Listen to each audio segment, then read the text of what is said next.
Good morning, ladies and gentlemen. Welcome back to the Shadow and Sun Show, and welcome to the first of several Reaper Miniatures Dungeon Dwellers role-playing game reviews written by Joseph C. Wolf. Looking forward to talking to you later. I have many questions. I'm going to pose many of them to you here in this video in the hopes that you see this. Otherwise, we can hash this out and do this later, hopefully on my show at your earliest convenience.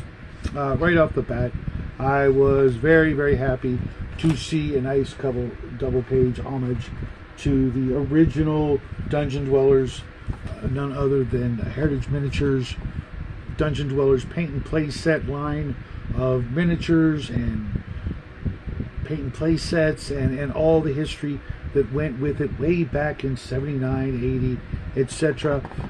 The first dozen pages or so are the usual standard bill of fare if you've ever played a role-playing game. You need to know all this glossary of terms and you know, what's a stat, what's a hit point, all that stuff that us old hats are very familiar with. But that's where this game really shines, is being a great entry point for new players, people who've never really played a role-playing game or an adventuring game or an adventure game or a miniature game or a war game even. Will probably dig this more than us old hats. I'll get into that. Right off the bat, you got your traditional strength, dex, intelligence, blah blah blah stats, starting with at a 9 or lower, you're getting a -1, all the way down to a -6 for a, or -2 for a 6 or lower. If you've got an 18, you get a mighty +4, and higher than that, you get a +5. Oops, I skipped a couple of pages here, didn't I? Right off the bat, you've got your character creation, starting with you call them folk, which is funny because I say howdy folks all the time, so I found that amusing. But I also find it catering to the woke mob, not wanting to say race, pet peeve of mine. But you started with hill dwarves, no mountain dwarves, and since most players want to play dwarves and most dwarven players, and I mean literally, want to play mountain dwarves, I found that kind of an odd choice, unless that's going to be in like an advanced player's book, which I hope that's in the works. Then you've got wood elves, again another weird choice, considering my personal experience. It's been mostly players wanting to play high elves or gray elves or drow, heaven forbid, but I get it. Your world, your choices, your cultures, etc. The halflings, you know, some people love them, some people hate them, but you did a nice job on, you know, rounding them out and making them viable. Then you got your humans with a whole bunch of human cultures, and knowing nothing about the world, it's very hard to get enthused about any of them. I'm going to need to learn more, and hopefully in reading this I could find out why I would want to run one over another, and hopefully they're not just reskinned earth cultures like Vikings and Mongols and stuff like that. If that's the case, shame on you. Then you choose your class or your profession. You've got your cleric, your fighter, your magic user, your thief, each of which have some new abilities or new takes on old abilities.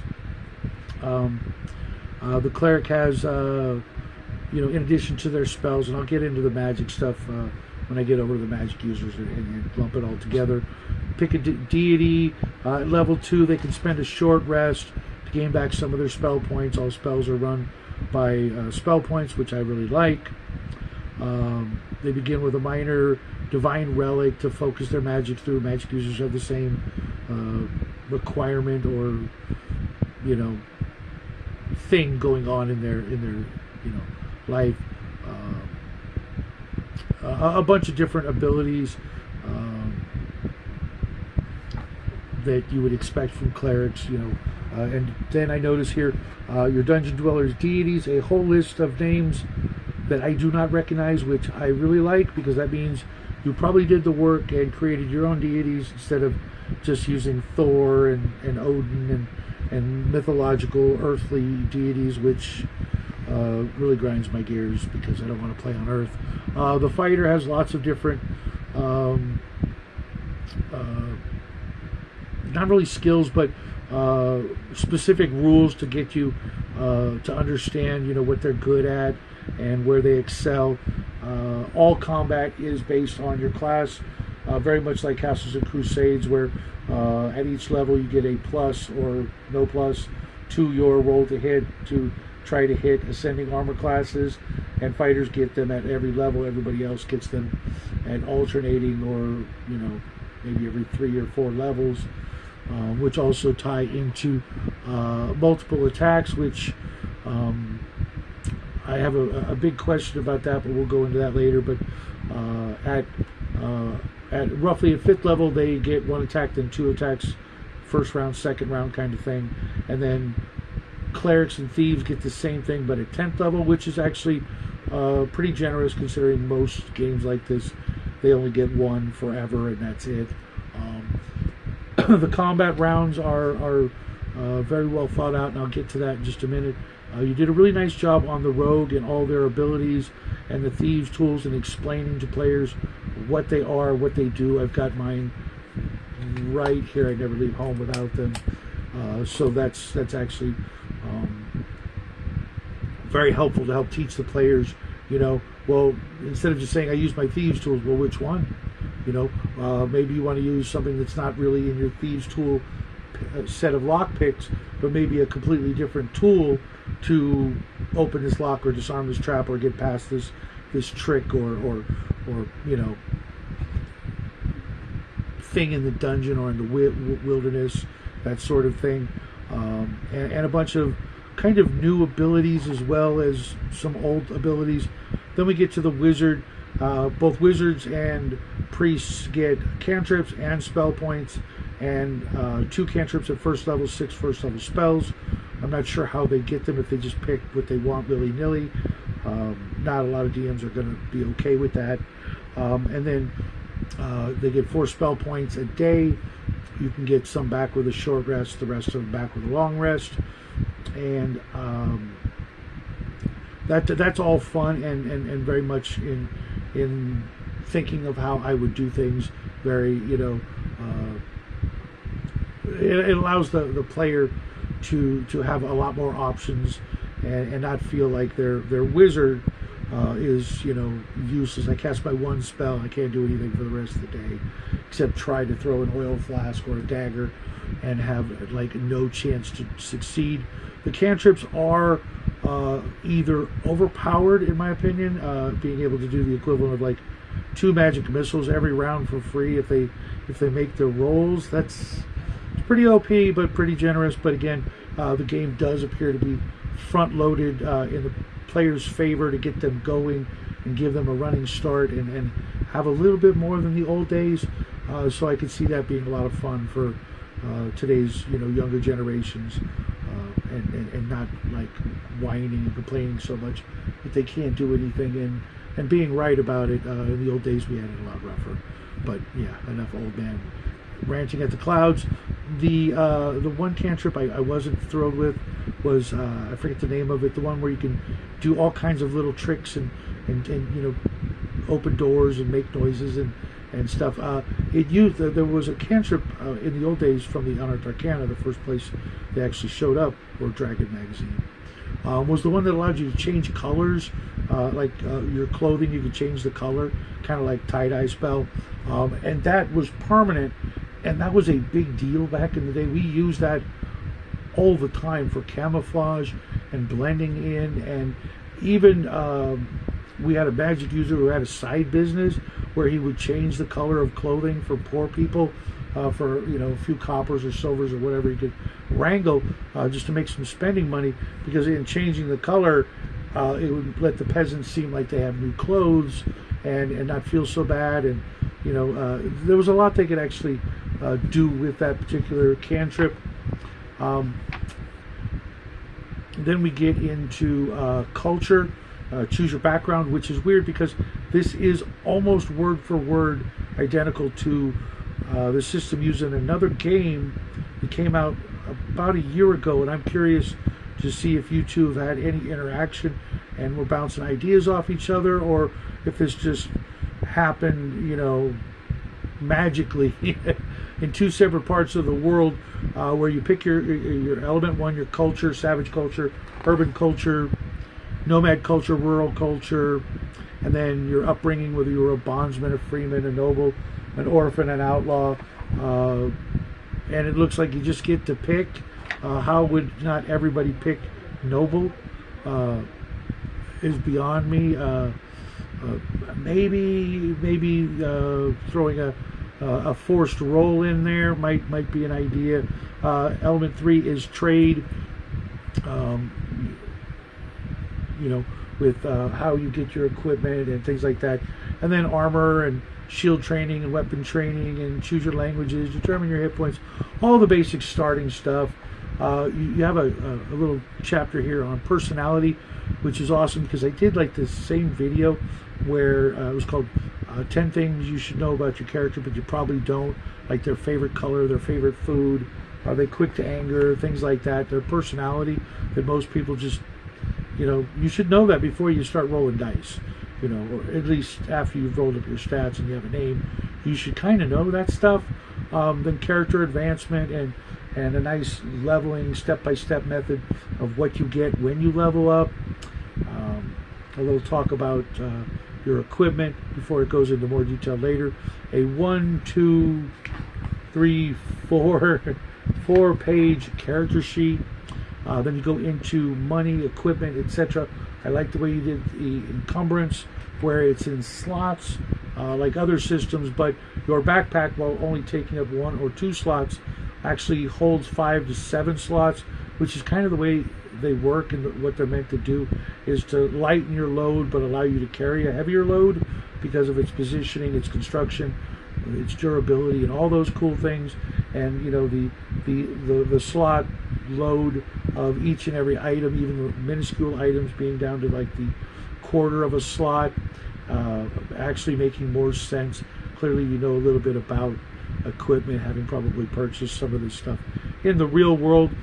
And then descriptions on all the different weapons and their properties, including things like finesse weapons, disarming weapons, exotic weapons, infamous weapons, light, merciful, mounted, penetrating, ranged weapons, a lot with specific abilities and things you can do with the weapon instead of it just like roll to hit, do damage. A lot of weapons have built-in tricks and secondary abilities, if you will, for a weapon.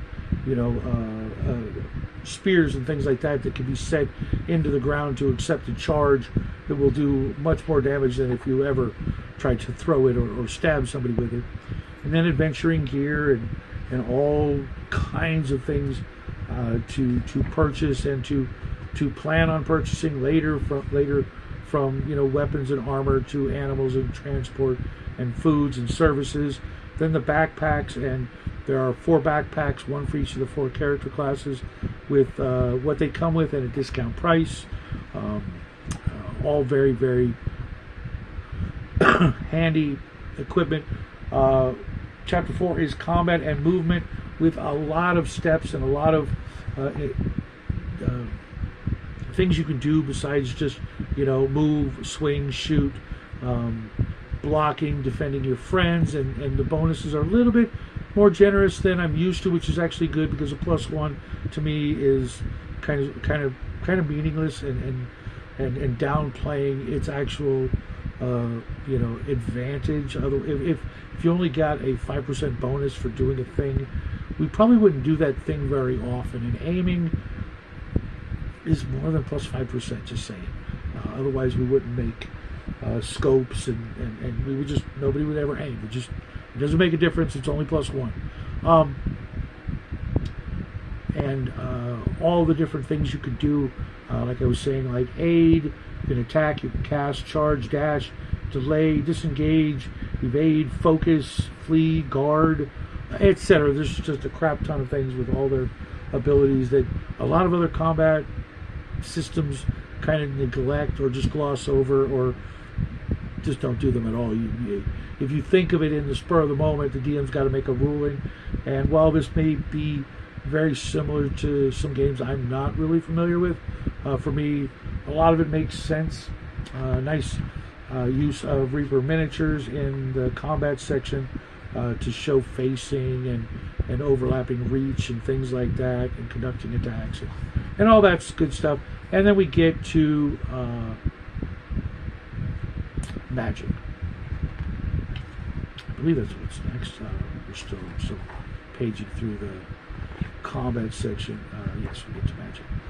I like the spell forms and the templates for the area of effect spells, but unfortunately having them squared out and not actually arced and rounded means that players can take advantage of these things and position themselves and go, oh, you missed me because I'm not in the exact square. A fireball spell isn't going to just, be exactly down to the millimeter this diameter. It's gonna undulate, and wisps of flames are gonna reach out and try to touch folks and gravitate toward flammables as well as lightning spells and things like that. If you're metal and you're like 1 foot out of the range, it's still going to get you. It's going to arc towards you. That's how physics works. Electricity will leap over things and try to do the most damage it can. Using rounded templates would have probably been better. I know it means you got to get rulers out or cut out actual templates. Wouldn't have been a bad idea to have those in the back of the book either.